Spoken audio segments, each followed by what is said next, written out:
Hello, আসসালামু আলাইকুম, good afternoon everyone. Hopefully আপনারা সবাই ভালো আছেন। রাইট নাও আমি আছি বাহিরে।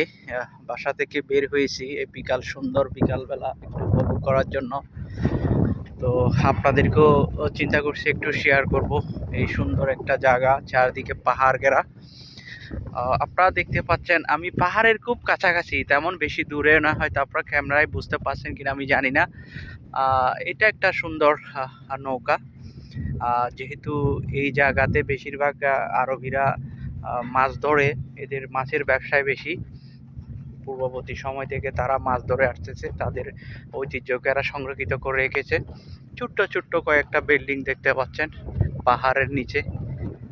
এই শহরটার নাম হচ্ছে গরফাকান। তো আমি আপনাদেরকে একটু শেয়ার করতে যাচ্ছি এই গরফাকানের কিছু স্মৃতি। এই একটা হচ্ছে যে কোলা গ্রাউন্ড, এটা হচ্ছে যে কোলা গ্রাউন্ড, আপনারা দেখতে পাচ্ছেন কোলা গ্রাউন্ড। এই গ্রাউন্ডের মধ্যে সবাই এক্সারসাইজের জন্য আসে। প্রত্যেকে মহিলা ছেলে বলেন সবাই। তো আমি হাঁটতে হাঁটতে আপনাদেরকে সামনের দিকে যাচ্ছি। তো আশা করি আমার ভিডিওগুলো যদি আপনাদের ভালো লেগে থাকে অবশ্যই লাইক, কমেন্ট, শেয়ার এবং আমার চ্যানেলটা সাবস্ক্রাইব করবেন। আমি ছোট্ট একটা শখের বসে ইউটিউবিং করি। আপনাদেরকে এই যেখানে থাকি না কেন এই ঐতিহ্যগুলো আপনাদেরকে দেখানোর জন্য চেষ্টা করে থাকি।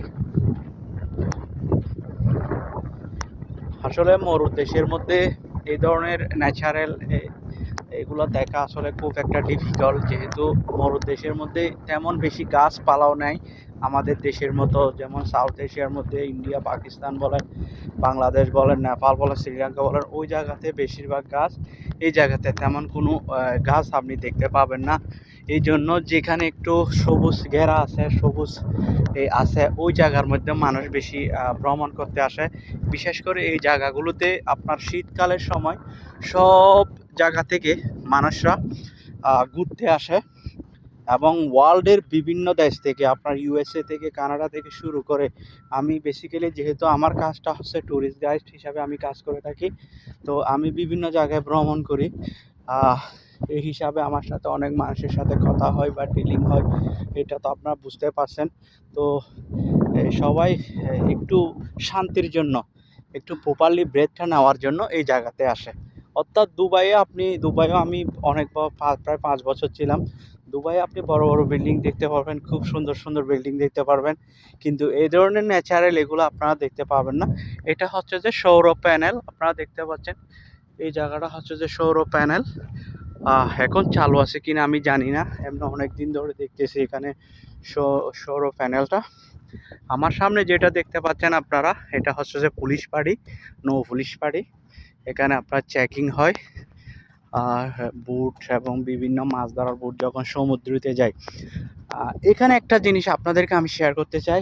আমাদের দেশের মধ্যে মাছ ধরার বুটগুলা যখন সমুদ্রতে মাছ ধরতে যায়, ওখানে এই বিষয়গুলা আছে কিনা আমি এক্স্যাক্টলি জানি না, যেহেতু আমি এরপর আমি শেয়ার করতে চাই। এই জায়গার মধ্যে যখন মাছ ধরতে বুটগুলা যায়, সব লোকের এখানে আইডেন্টিফিকেশন, সব এই দেশের ইমিরেটস আইডি, সব কাগজপত্র রেখে দেয়। যদি আল্লাহ না করুক, আনফর্চুনেটলি যদি কোনো রকম এরা দুর্ঘটনার শিকার হয়, এরা বিষয়টা এখানে জানতে পারে, সব কিছু এখান থেকে এরা এটাকে চালিয়ে যায়। তো আমার দেশে এটা আছে কিনা জানি না, যেহেতু আমাদের দেশে এই ধরনের, আমরা যতটুকু জানি, এই ধরনের সিকিউরিটি খুব কম, এই ধরনের নিয়ম শৃঙ্খলা তেমন কেউ মেনে চলতে চায় না। মানুষ হিসেবে আমরা এমন একটা জাতি, আমরা নিয়ম ভঙ্গ করে চলতে চাই সব সময়। 2 মিনিট আমরা ওয়েট করতে চাই না, 200 টাকা দিয়ে এই কাজটা যত তাড়াতাড়ি এটা আমরা করে ফেলতে চাই। আমি দেখতেছেন এখানে এই সমুদ্র, খুব একটা সুন্দর জায়গা। এটা হচ্ছে সমুদ্র, দেখতেছেন ছোট্ট একটা ফিশিং বোট। এইখানে এই ছোট ছোট ফিশিং বোটগুলা দিয়ে মাছ ধরতে যায়। এটা একটা আসলে আশ্চর্যজনক বিষয়। আমাদের, আপনি বাংলাদেশ বলেন, থাইল্যান্ড বলেন বা ইন্ডিয়া বলেন, ওই জায়গার মধ্যে ফিশিং বোটগুলো অনেক বড় বড়। আর এই দেশের মধ্যে এসে দেখলাম, আমি কখনো দেখি না এই জায়গায়, আমি অলমোস্ট 1 ইয়ার্স হয়ে গেছে। তো এই জায়গায় আমার বেশি আসা হয়। তো এখানে আসলে দেখি ছোট ছোট ফাইবারের বোট, এগুলো ফাইবারটা আবার অনেক সময় ফেটে যায় যখন উত্তাল সমুদ্র থাকে, তখন এই সমুদ্রের মাঝখানে ফাইবারগুলো ফেটে যায় অনেক সময়, এবং হাওয়ার সাথে এগুলো ফল্টি হয়ে যায়। তো আমি অনেক দেখেছি। তো আমাদের দেশের মাছের বুটগুলো হয় অত্যন্ত বড় এবং অনেক ইনভেস্ট ওই বুটগুলো বানানোর জন্য। এই কানের বুটগুলো তেমন একটা বেশি না, হয়তো আপনি 20-30 হাজার দাম দিয়ে এই বুটগুলো কিনতে পারবেন। আমার সামনে যেটা দেখতে পাচ্ছেন আপনারা, এটা হচ্ছে একটা seafood. It is the very important food for the Khorfakkan এবং ইউএই। এর মধ্যে অনেকগুলা ফুড আছে। এর মধ্যে আমার যেটা ব্যক্তিগত পার্সোনাল আমি মনে করি এই ফুডটা আপনার খুব একটা ইম্পর্টেন্ট। কী জন্য আমি বলছি, যেহেতু এই ফুডটা যেখানে আপনার অবস্থিত, এটা হচ্ছে যে এবং ইন্ডিয়ান এবং আরব গল্ফের দুটার মাঝখানে অবস্থিত। আপনি যদি ইউরোপে যান, তাহলে আপনি ইউরোপে গেলে আপনার যদি অয়েলের প্রয়োজন হয়ে থাকে, আপনি এখান থেকে রিফুলিং করতে পারবেন। তো আমি অনেক সময় দেখেছি বিভিন্ন দেশের জাহাজ যখন ফজিরা বন্দর থেকে আপনার আর ওয়েল ফুলিং করে, যেহেতু এই দেশের ওয়েলটা একটু চিপ, তেমন এক্সপেন্সিভ না। তো এখান থেকে এই ওয়েলগুলা রিফুলিং করে থাকে এরা। ওয়েল যা দরকার প্রয়োজনীয় সব কিছু এখান থেকে শিপে নিয়ে নেয়। তো আপাতত এখানে তেমন কোনো বড় শিপ নাই, কয়েকটা শিপ আছে, ছোটো কয়েকটা ওয়েল বাংকার আছে। আপনাদেরকে আমি জুম করে দেখাচ্ছি, কয়েকটা ওয়েল বাংকার আছে এবং একটা দুইটা হয়তো ওই কন্টেইনার, এটা ছোটো কয়েকদিন আগে আসছিল মনে হয়। আর যেহেতু এখানের কাজগুলো হচ্ছে যে খুব দ্রুত, তো এখানে একটা কন্টেইনার শিপ আসলে হয়তো 2-1 দিন থেকে বেশি লাগে না। খুব স্পিডলি এরা 24 আওয়ার্স কাম করে থাকে। তো এই জন্য বলতেছি এই ফুডটা খুব একটা ইম্পর্টেন্ট ফুড। এবং কিছুদিন আগে বাংলাদেশের একটা শিপ, হয়তো আপনারা সবাই অবগত আছেন, আমাদের চট্টগ্রামের কেএসআরএমের মালিকানাধীন। ওটাকে সোমালিয়া পদদেশে গিয়ে ওটাকে আপনার পাইরেটরা অ্যাটাক করেছিল। এই জাহাজগুলো এই দিক দিয়ে গেছে। যখন ওই জাহাজ সোমালিয়া পাইরেট থেকে মুক্ত হয়ে যখন দুবাইয়ের উদ্দেশ্যে আসতেছিল, তখন এই জাহাজটা এই দিক দিয়ে হয়ে ফজিরা হয়ে শারজা হামিরিয়া পোর্টে নোঙর করেছিল। তো এই জন্য আসলে এই জায়গাটা আমার কাছে খুব ভালো লাগে। এখন দেখতে পাচ্ছেন প্রচুর পরিমাণ গরম, এই সংযুক্ত আরব আমিরাতের মধ্যে প্রচুর পরিমাণ গরম হওয়ার কারণে এখন এখানে আপনার তেমন আমার কাছে গরম লাগতেছে না রাইট নাও। এখানে হচ্ছে যে আপনার প্রচুর পরিমাণে বাতাস। আমার পিছন দিয়ে দেখতে পাচ্ছেন এরা ঘোড়া নিয়ে ঘুরতেছে, যেহেতু ঘোড়া হচ্ছে যে আপনার এদেশের আরবিদের খুব একটা শখের জিনিস। এরা ইংল্যান্ড থেকে, অস্ট্রেলিয়া থেকে ঘোড়াগুলো আনে এবং এনে এখানে এরা নিজেরা বিভিন্ন হর্স রেসিং হয়, এখানে অংশগ্রহণ করে থাকে। তো এখানে দেখতেছেন 3জন এরা মাছ ধরতেছে।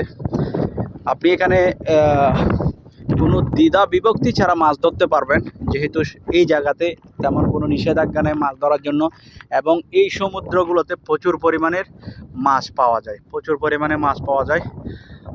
আপনি বড়শি যদি ফেলান বা ফিশিং রড যদি ফেলেন, আপনি প্রচুর পরিমাণে মাছ ধরতে পারবেন। তো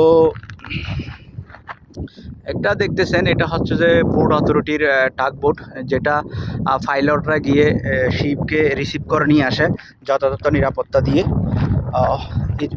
এই পোর্টগুলো এখন বন্দরের মধ্যে আসতেছে। খুব সুন্দর একটা জায়গা, যেখানে আসলে আপনি যদি আসেন আপনার কাছে অত্যন্ত ভালো লাগবে। আমি বারবার আসি, দেখতেছেন সমুদ্রের খুব কাছাকাছি চলে আসলাম। এটা আবার সমুদ্রের ভিতর অংশ, পাথর দিয়ে ডিভাইডার করে রেখেছে।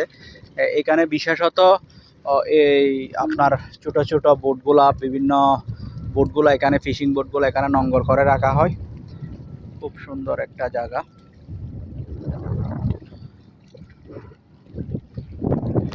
আমাদের দেশে আমরা আসলে ন্যাচারালি দেখতে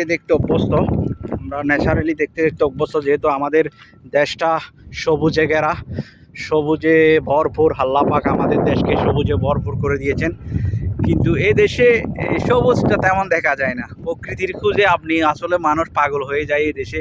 আপনি একটু মাত্র স্বস্তির জন্য প্রকৃতির খুঁজে মানুষ যেখানে একটু প্রকৃতি আছে এই জায়গাগুলোতে আছে। আমি বর্তমানে যে জায়গাতে আছি এই জায়গাটা হচ্ছে যে একদম ইউএইর ইস্ট কোস্ট এরিয়া, অর্থাৎ ওমানের খুব কাছাকাছি এবং ইরানের খুব কাছাকাছি জায়গা, অর্থাৎ এটা ইউএইর লাস্ট বর্ডার। এখান থেকে যদি আপনি ইরান যেতে চান, যদি বোট দিয়ে 3 ঘন্টা আপনি বোট চালালে আপনি ইরানের বর্ডারে পৌঁছতে পারবেন খুব কাছে। তো এখানে কয়েকটা আপনারা বোট দেখতে পাচ্ছেন, শিপিং বোট দেখতে পাচ্ছেন, ওইখানে নঙ্গর করা আছে। এখানে আবার একটা সুবিধা আমি আপনাদেরকে ওটা শেয়ার করি। একটা সুবিধা হচ্ছে আমাদের দেশের মধ্যে যে লঞ্চগুলো আছে বা ফিশিং বোটগুলো আছে, এই ধরনের বোটগুলা বিশেষ করে তেলগুলা গ্যালেনে ভরে ভরে বিভিন্ন অনেক দূর থেকে বা পেট্রোল পাম্প থেকে নিয়ে আসতে হয়, বা অনেক আবার লোকাল আপনার ডিজেল বা পেট্রোল এই ধরনের ওয়েল যারা সেল করে এরা আমি দেখেছি গ্যালেন ভরে ভরে নিয়ে আসে। কিন্তু এখানে যেটা দেখলাম আপনার এখানে সাগরের সাথে পেট্রোল পাম্প, একদম সাগরের সাথে, অর্থাৎ আমি এখন যে জায়গায় দাঁড়িয়ে আছি সেম এটার মতো আমার ও পাশে যেটা আপনারা টাওয়ার দেখতেছেন, ইতিসালার টাওয়ার অথবা ফুডের টাওয়ার হইতে পারে, ওই টাওয়ারের পাশে একটা পেট্রোল পাম্প আছে। এই পেট্রোল পাম্প থেকে আপনার আপনার সরাসরি বোট, ফিশিং বোটগুলো ওইখানে এসে সরাসরি পেট্রোল পাম্প থেকে ওয়েল নিচ্ছে। খুব সুন্দর একটা সুযোগ সুবিধা। তো আশা করি আপনারা সবাই ভালো আছেন। আমার ভিডিওগুলো যদি ভালো লেগে থাকে আপনাদের অবশ্যই আমার চ্যানেলটাকে সাবস্ক্রাইব করবেন, লাইক কমেন্ট শেয়ার করবেন। ভিডিওটা কেমন হয়েছে অবশ্যই জানাবেন। যদি যেহেতু আমি তেমন প্রফেশনাল কোনো ইউটিউবিং করি না, আমি রিসেন্টলি আসছি, হয়তো 8-9 মাস 1 বছর হয়ে গেছে আমার এই ইউটিউবিং লাইনে। আমি আগে হয়তো বিজনেসের আমি পেজ ইউজ করতাম, পার্সোনালি আমি কখনো ভিডিও বানাই না, যেহেতু লাস্ট 1 বছর থেকে আমার প্রচুর পরিমাণে সময়, যেহেতু আমার এখানে একটা সমস্যার কারণে আমি সময় পেয়েছি। তো এই সময়ের ক্ষেত্রে আমি চিন্তা করেছি আমার নিজের মেধাটাকে একটু কাজে লাগাই। তো এই জন্য আমার ইউটিউবটা করা। তো আপনারা সবাই ভালো থাকবেন, সুস্থ থাকবেন, যে যেখানে আছেন অবশ্যই সুস্থ থাকবেন। এই বলে আজকের ভিডিও এখানে শেষ করছি। সবাই ভালো থাকবেন। আসসালামু আলাইকুম।